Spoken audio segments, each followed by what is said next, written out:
sempre ultima, eppure aspetto te.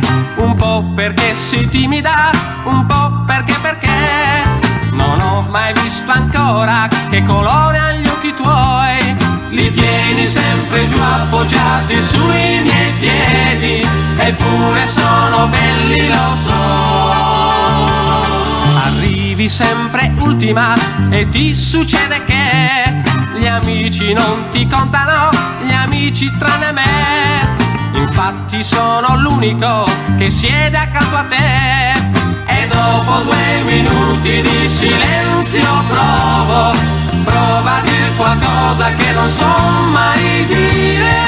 Come vedi sono fatto anch'io come te.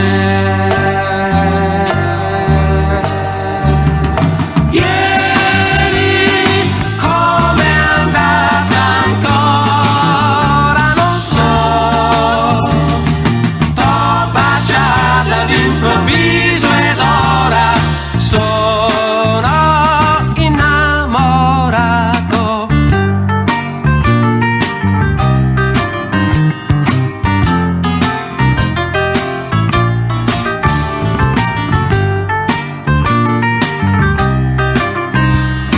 Sono il primo e l'unico che ti comprende, l'unico che ama e non pretende molto, che arriva ultimo così come te.